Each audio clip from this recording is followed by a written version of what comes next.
Welcome to accurate learning. સાચું શીખીએ, સાચી રીતે सीखिए.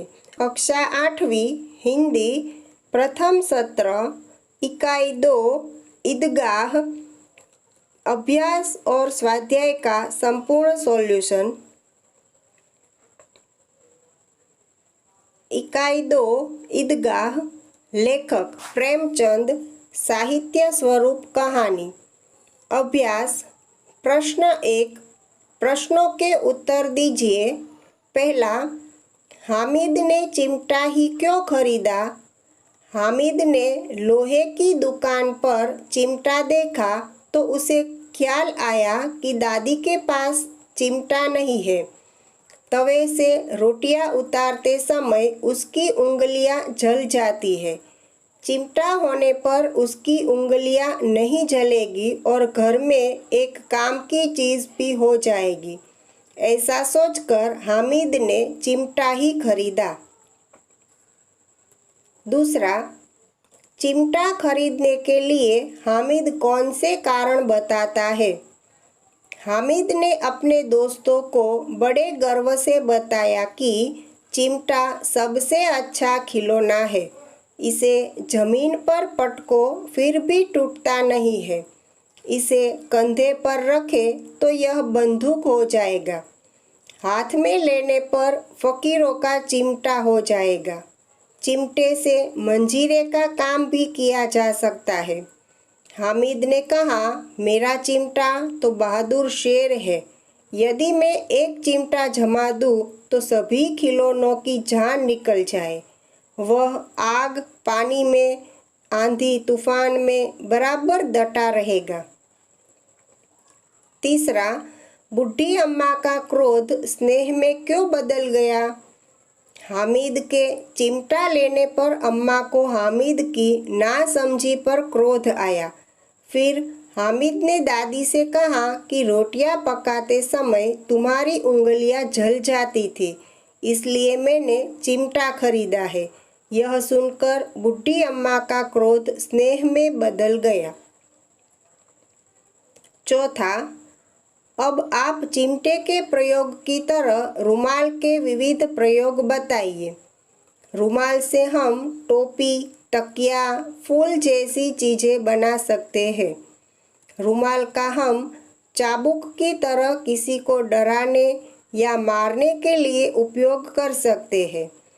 तेज धूप में उसे सिर पर बांध सकते हैं.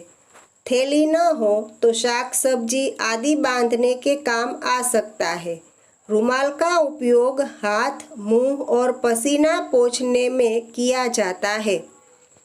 प्रश्न 2. इस कहानी का शीर्षक ईदगाह ही क्यों रखा गया? इसके अलावा आप कौन सा शीर्षक देना चाहेंगे? क्यों?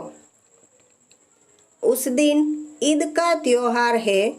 ईद की नमाज पढ़ने के लिए लोग ईदगाह जाने की तैयारी करते हैं. पूरी कहानी में जो भी प्रवृत्तियां की बात की है उसका केंद्र ईदगाह है. इसलिए इस कहानी का शीर्षक ईदगाह रखा गया है. इसके अलावा मैं हामिद और उसका चिमटा यह शीर्षक देना चाहूँगा क्योंकि पूरी कहानी हामिद और उसके चिमटे की है. प्रश्न 3. निम्नलिखित परिच्छेद को पढ़कर नीचे दिए गए प्रश्न के उत्तर दीजिए. पाठ्यपुस्तक के पेज नंबर 14 पर दिए गए परिच्छेद को पढ़कर समझिए. पहला, ऐतिहासिक ग्रंथों में परोपकार के कौन कौन से उदाहरण मिलते हैं? दधीची ने मानव कल्याण तथा असुरों के संहार के लिए अपना शरीर त्याग दिया. राजा शिबी ने पंडुक यानी कि कबूतर के प्राण की रक्षा के लिए अंग दान किए. महर्षि दयानंद ने विष मिलाकर प्राण लेने वाले अपने रसोइये जगन्नाथ के प्राणों की रक्षा धन देकर की. दूसरा, ऋषि मुनियों ने हमें क्या सीख दी है? ऋषि मुनियों ने हमें सीख दी है कि निराश्रितों को आसरा दो, दीन दुखियों और वृद्धों की शारीरिक और आर्थिक मदद करो, भूखों को भोजन करवाओ। यदि आप विद्वान हो तो विद्या का प्रचार कर समाज का उद्धार करो। तीसरा, देश एवं समाज की उन्नति किस प्रकार होगी? यदि सभी लोग अपनी सामर्थ्य और शक्ति के अनुसार परोपकार करते रहे तो देश एवं समाज की उन्नति होगी। चौथा, विलोम शब्द लिखिए। आश्रित, निराश्रित, अवनति, उन्नति। पांचवा, परिच्छेद के आधार पर अपने साथियों से पूछने के लिए 3 प्रश्न बनाइए।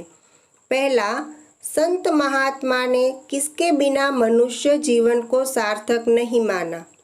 दूसरा, वर्तमान समय में सामाजिक संस्थाएं क्या कर रही है?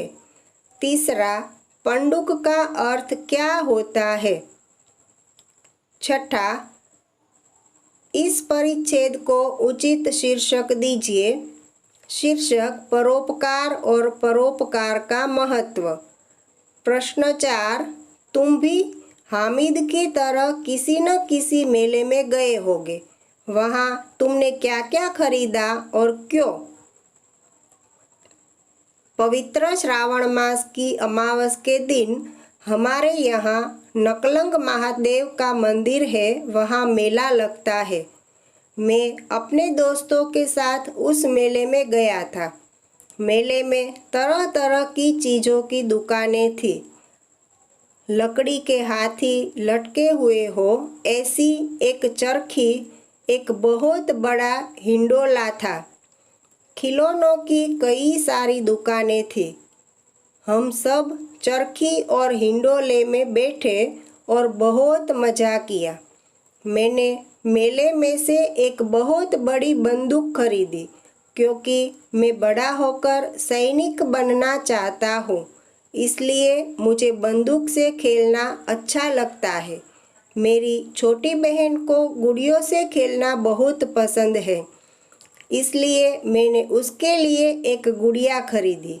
मैं आगे गया तो एक दुकान में पूजा पाठ की सारी चीज़ें मिलती थी। वहाँ से मैंने अपनी माँ के लिए पूजा की कुछ चीज़ें खरीदी क्योंकि माँ को पूजा करना बहुत पसंद है। पूजा की चीज़ें देखकर वह बहुत खुश हो जाएगी।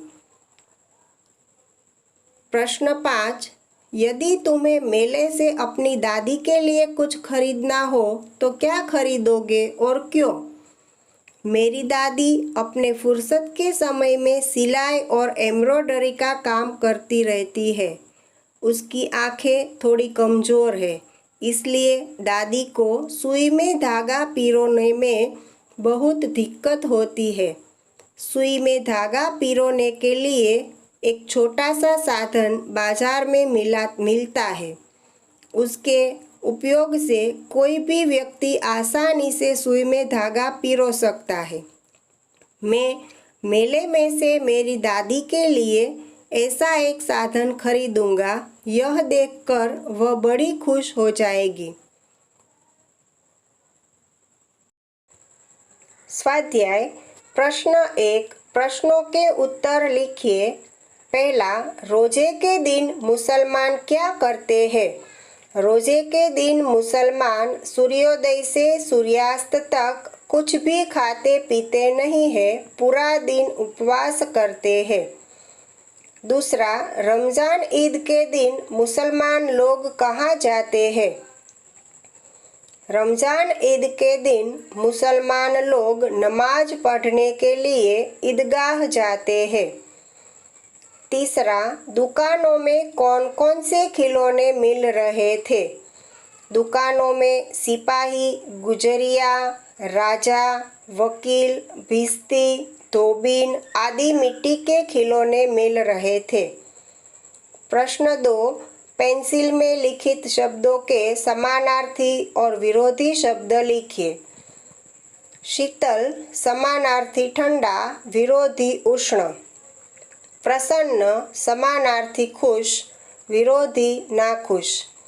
गरीब समानार्थी दिन, विरोधी अमीर। अंधकार समानार्थी अंधेरा, विरोधी प्रकाश। स्नेह समानार्थी प्रेम विरोधी नफरत। पुरानी समानार्थी प्राचीन विरोधी नई। प्रश्न 3 मुहावरों का अर्थ देकर वाक्य में प्रयोग कीजिए। बेड़ा पार लगाना, संकट से बचाना। भगवान ही मनुष्य का बेड़ा पार लगाता है। दूसरा, बाल बांका न होना, जरा भी नुकसान न होना। मुझ पर भरोसा रखो, मैं तुम्हारा बाल बांका नहीं होने दूंगा। तीसरा, छाती पीट लेना, दुख प्रकट करना। हामिद मेले में से लोहे का चिमटा खरीद के आया, यह देखकर दादी ने छाती पीट ली। चौथा, दिल चीरना, बहुत दुख पहुंचना। अपने पिता को रोते देखकर बेटी का दिल चीर गया। प्रश्न 4 रूपरेखा के आधार पर कहानी पूर्ण कीजिए। एक नगर में 2 स्त्रियां रहती थी। एक का नाम था रेखा और दूसरी का नाम रानी। रेखा को एक बेटा था, रानी को कई संतान नहीं थे।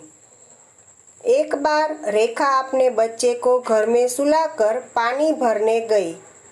मौका पाकर रानी बच्चे को उठाकर ले गई। बच्चे के गुम हो जाने पर रेखा बहुत दुखी हुई। उसने किसी ने बताया कि उसका बेटा रानी के पास है, तो वह रानी के पास अपना बेटा लेने गई तो रानी ने मना कर दिया और उसके साथ झगड़ने लगी। तकरार बहुत बढ़ गई। लोगों ने उसे न्यायाधीश के पास जाने की सलाह दी। मामला न्यायाधीश के पास पहुंचा। न्यायाधीश ने दोनों की बातें ध्यान से सुनी। दोनों यही बता रही थी, ये मेरा बेटा है। न्यायाधीश ने आदेश सुनाया, इस बच्चे के 2 बराबर टुकड़े करो और एक एक दोनों स्त्रियों को दे दो। न्यायाधीश का फैसला सुनकर रानी मौन रही, पर रेखा रोकर कहने लगी, मुझे बच्चा नहीं चाहिए, आप उसे रानी को ही सौंप दीजिए। इस तरह मेरा बेटा जीवित तो रहेगा। न्यायाधीश तुरंत समझ गया कि बच्चे की सच्ची माँ कौन है। उसने रेखा को बच्चा सौंपने का आदेश दिया। सीख, आखिर सत्य की ही विजय होती है। प्रश्न 5 निम्नलिखित अपूर्ण कहानी को अपने शब्दों में पूर्ण कीजिए। आपको ये कहानी आपकी कल्पना शक्ति के आधार पर आगे बढ़ानी है। यहाँ एक नमूना दिया गया है। आपकी कहानी अलग भी हो सकती है। मौसम में ठंडक बढ़ने लगी थी। माँ सोचने लगी कि इस साल ढेर सारे स्वेटर बनाकर बेचने हैं, जिससे अंकित की 10वीं की फीस और पढ़ाई का खर्चा निकाला जा सके। अंकित के पापा नहीं थे, एक बड़ी बहन थी। अंकित अपने घर में समृद्धि लाने के लिए प्रतिदिन सोचता रहता है। अंकित पढ़ाई में अच्छा था, उसे पढ़ाई में रुचि भी थी, पर वो अपने घर को समृद्ध देखना चाहता था। अपनी माँ और बहन को पूरा दिन काम करता देखकर उसे दुख होता था। कब तक मेरी माँ ऐसे ही काम करती रहेगी? मुझे कुछ ऐसा करना चाहिए कि मैं भी माँ को घर के खर्च में कुछ मदद कर सकूं। 10वीं की परीक्षा पूरी होते ही अंकित ने भी स्वेटर बनाना सीख लिया। अंकित विज्ञान और टेक्नोलॉजी में बहुत माहिर था। उसने स्वेटर बेचने का आसान और बढ़िया तरीका खोज निकाला। उसने ऑनलाइन अकाउंट बनाया और मोबाइल के माध्यम से ऑनलाइन स्वेटर बेचना शुरू किया। देखते ही देखते बिक्री बढ़ने लगी। अंकित ने अब प्रोडक्शन बढ़ाने पर ध्यान दिया। स्वेटर बनवाने के लिए और लोगों को काम पर लगाया और उसका धंधा बढ़ने लगा। घर में समृद्धि और खुशहाली आ गई। अंकित ने अपनी पढ़ाई भी शुरू ही रखी। आज अंकित का शहर में सबसे बड़ा स्वेटर का कारोबार है। उसने अपनी बहन की धामधूम से शादी करवाई और अपने घर को समृद्ध बनाने का अपना सपना पूरा किया। योग्यता विस्तार। प्रेमचंद की गुल्ली डंडा, बड़े भाई जैसी कहानियाँ पढ़िए। पतेती, पर्युषण, नाताल आदि त्योहारों के बारे में पुस्तकालय से जानकारी प्राप्त करके उनके महत्व के बारे में बच्चों को विस्तार से बताइए या छात्रों को स्वयं खोजने के लिए निर्देश कीजिए और कक्षा में उसके बारे में चर्चा कीजिए। That's it. શું તમે પરીક્ષામાં અંગ્રેજી વિષયમાં વધારે માર્ક્સ મેળવવા ઈચ્છો છો? તમારે ઇંગ્લિશ માસ્ટર બનવું છે? તો આજે જ ખરીદો એક્યુરેટ લર્નિંગ દ્વારા તૈયાર કરવામાં આવેલ English exam preparation kit for standard 6 to 8. વધુ જાણકારી માટે અહીં આપેલ નંબર પર એક્યુરેટ લખી વોટ્સએપ કરો. વિદ્યાર્થી મિત્રો, જો તમને આ વિડીયો પસંદ આવ્યો હોય તો વિડીયોને લાઇક કરી દો અને હા, જો તમે હજુ સુધી એક્યુરેટ લર્નિંગ ચેનલને સબસ્ક્રાઇબ નથી કરી તો ચેનલને સબસ્ક્રાઇબ કરી દો, બેલ આઇકનને હિટ કરી નોટિફિકેશનના ઓલ ઓપ્શન પર ક્લિક કરી દો જેથી નવા વિડીયોના અપડેટ્સ રેગ્યુલરલી મળતા રહે. Thanks for watching. C you soon.